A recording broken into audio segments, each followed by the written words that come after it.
Hey everybody, my name is Steven and welcome back to the Storytime channel. Without wasting any time, let's get into our stories of the day. Violate my 2 weeks conditions and then tell me to just work? This happened about 3 or 4 years ago.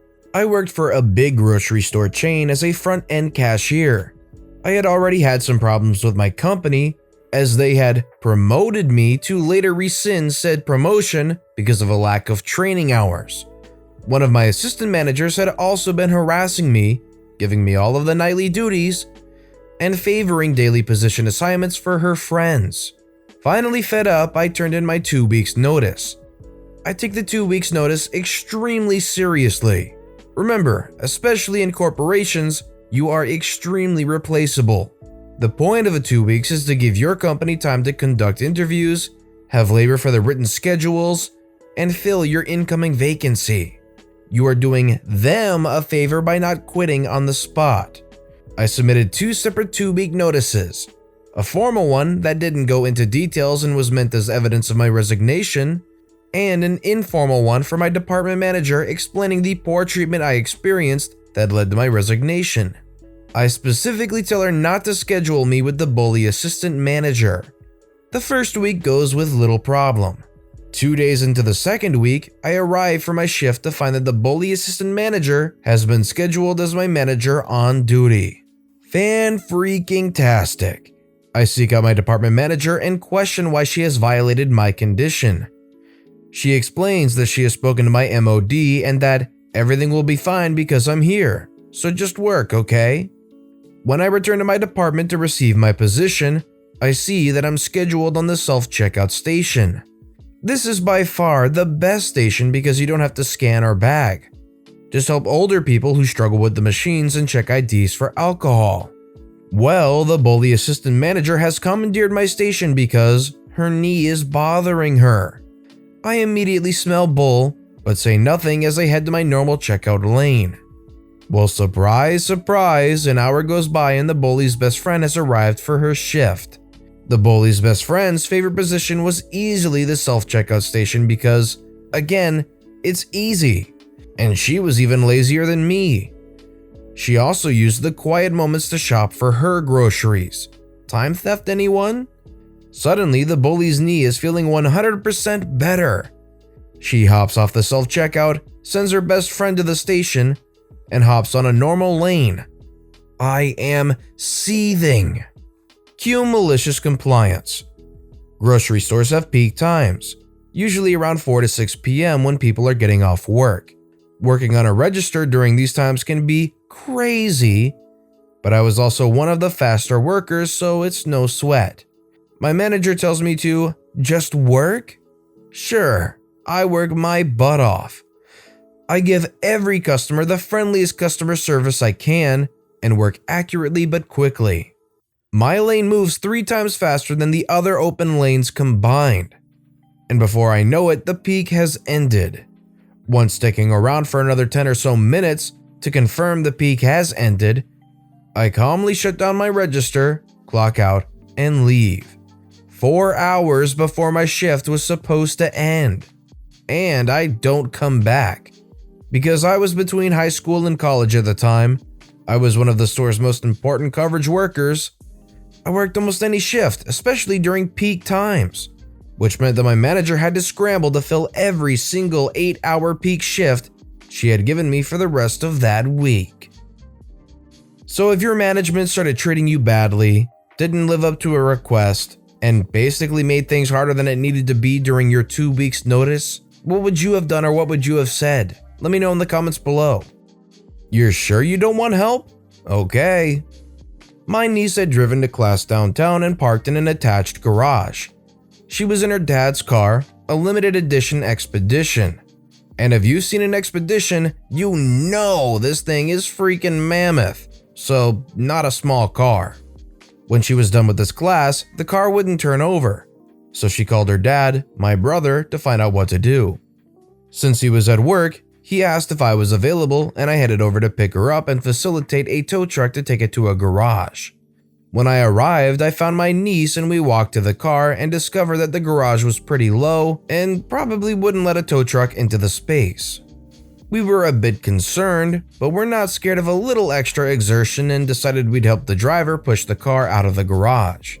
A car that big would need at least 3 pushing it no matter what you did. So we called the truck and waited probably 20 minutes for it to arrive. When the truck got there, we introduced ourselves to the driver. He wasn't much taller than me. I'm 5'4", and while scrappy and strong, still a small dude.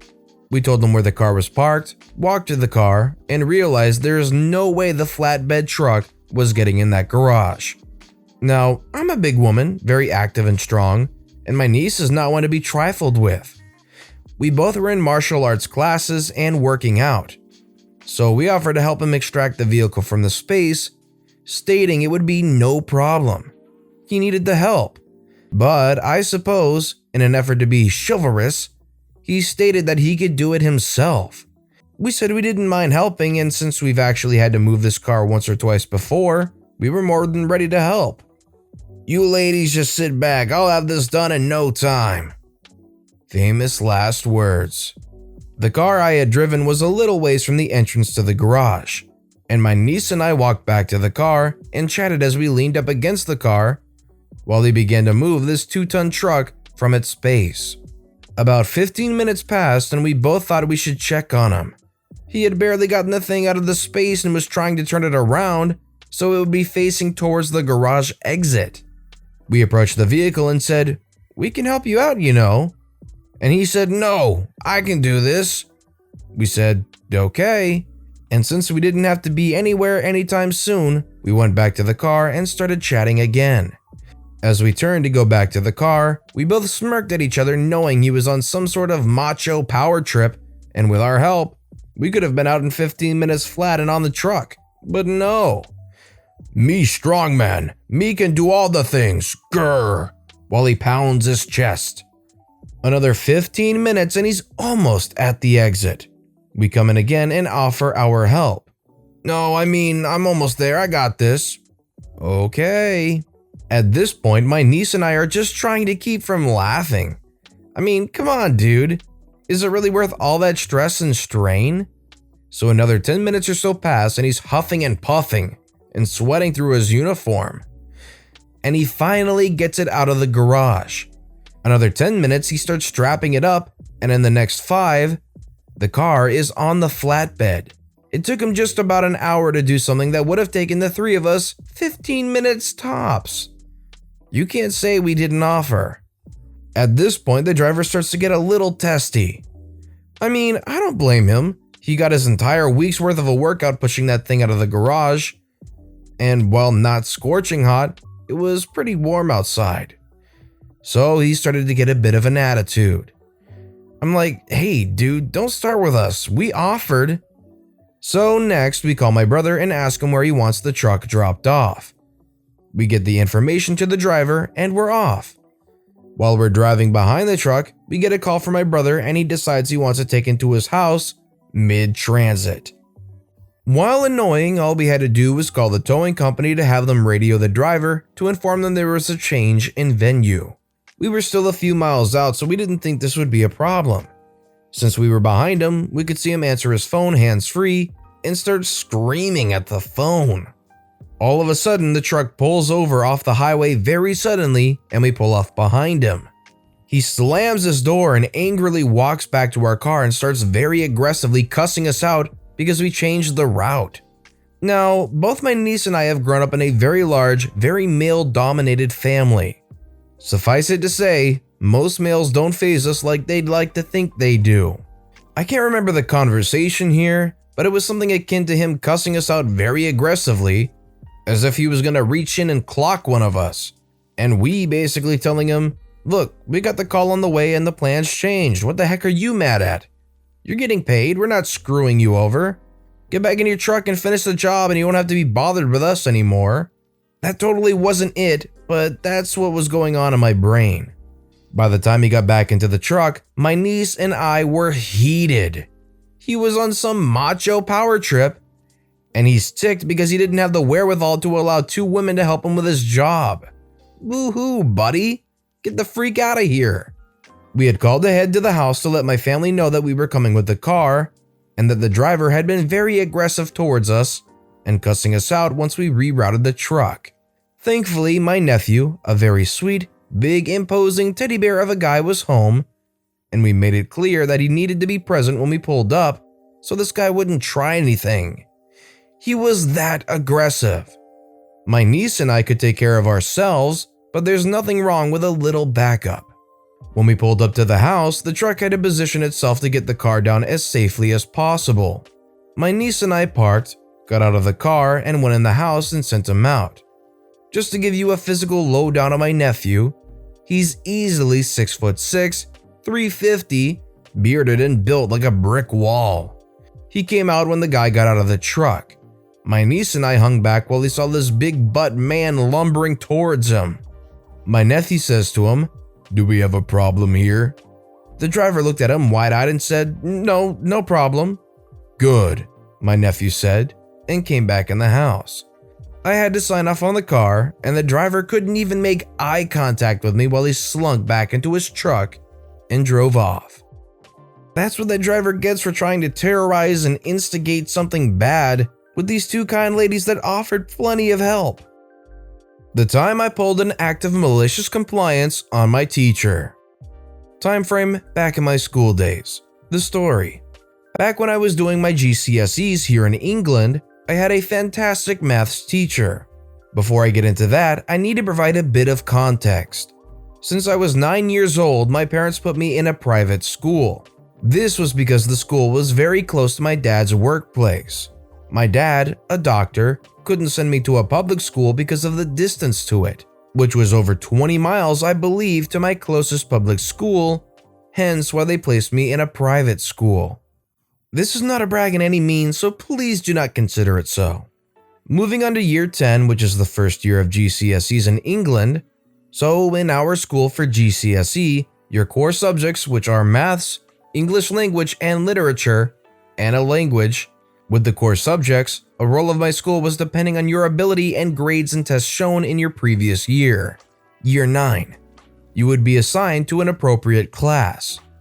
The classes for the core subjects were arranged in order of the abilities of students. I was somewhat good at maths, so I was placed in the advanced maths group. This group contained kids who were good at maths and were predicted A or A star in the exam at the end of the year. Skipping ahead to 2 months before the main exams and the mock exams are coming up in order to prepare us. My family have always pushed me to do my best, so in order to not let them down for supporting me, I was willing to put in the effort, plus I enjoyed maths as well. The teacher again was one of my favorite teachers in the place.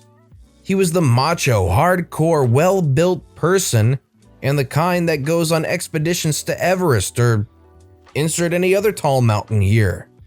He was not only my personal tutor, but also my leader for a program that is run in the UK, known as the Duke of Edinburgh Award, DOFE. It is an understatement to say that I admired him as a teacher. So in this advanced class, in preparation for our exams, the school provides us with past papers of which you can request more should you need. These papers came in packets of 5. This packet is supposed to last you a week, relevant later.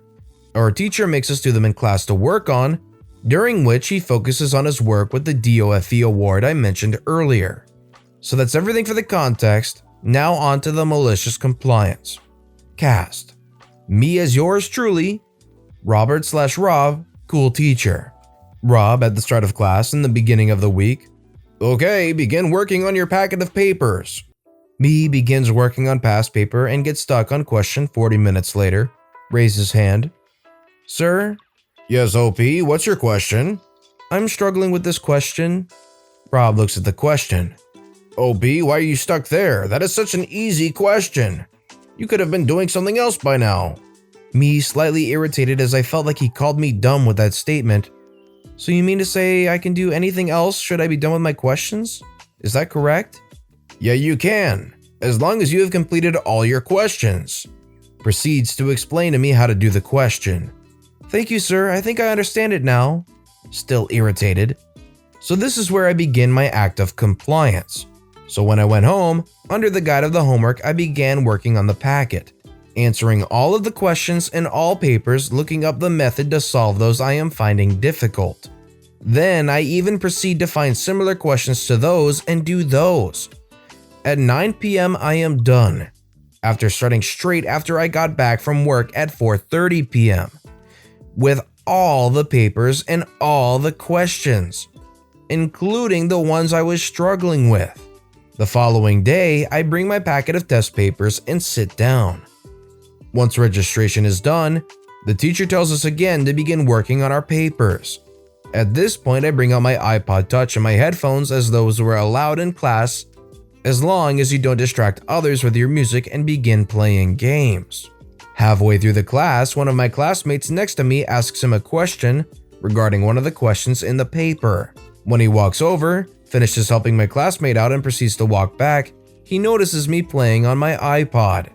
This is the conversation that proceeds. "OP, why are you playing on your iPod? Why are you not working on your papers?" "Oh, I'm done with my papers, so I thought I could play games while I wait for class to end." "All of them?" "Yeah, all of them."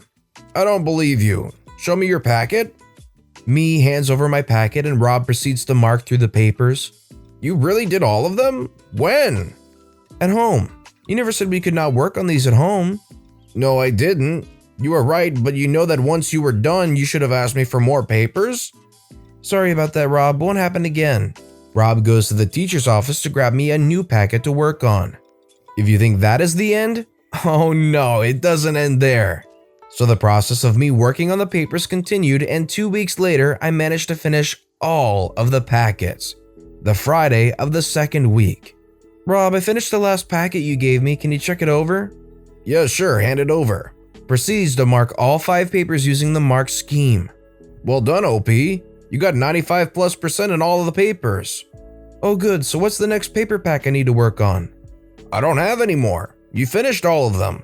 All 50 papers that we prepared are finished. So for now, work on this exam paper in the back of this book." Brings out old looking maths book and hands it to me. "Okay, sure, no problem." Begins working and finishes paper in an hour. "I'm done." "That was fast, let me see." Checks over the questions and marks them. 100%, amazing job, OP. "Thank you. So considering the fact that I'm done with all the papers you provided me, can I play now? You did say I could do anything once I'm done." Rob relents. "Yeah, sure, you managed to do everything and finished all questions. I think you will be fine for the exam, so go ahead. Can I ask you one thing though? Can you help your friends and classmates should they have any questions?" "Sure, not an issue." Puts on my headphones and begins playing GTA Vice City on my iPod. That is the end to my tale of malicious compliance on the teacher. I ended up helping a good portion of my friends and classmates since I was so far ahead of my friends in terms of the paper and questions during those classes, but mainly I spent a good portion of time playing games.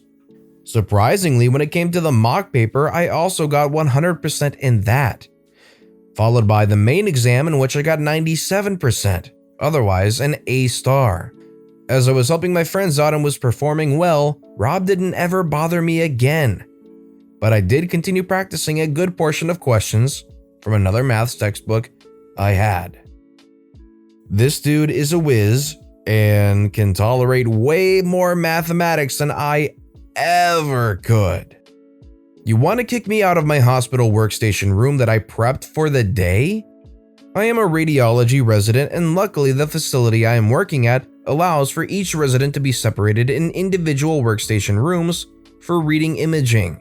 This morning I grabbed one of the rooms, spent a while cleaning it all up to make it safe for me to spend the day in. Another resident, who showed up late, came in the door and demanded that I leave the room because it was assigned to him. I chose the room because I knew the dictation microphone didn't work, so all reports would have to be typed, and I was on a rotation that was light on volume, so it wasn't a big deal to type the reports for me. He started to squeeze his way in and box me out, and because of his persistence, I let him. I packed all of my things to head to a different room, got up and headed out the door.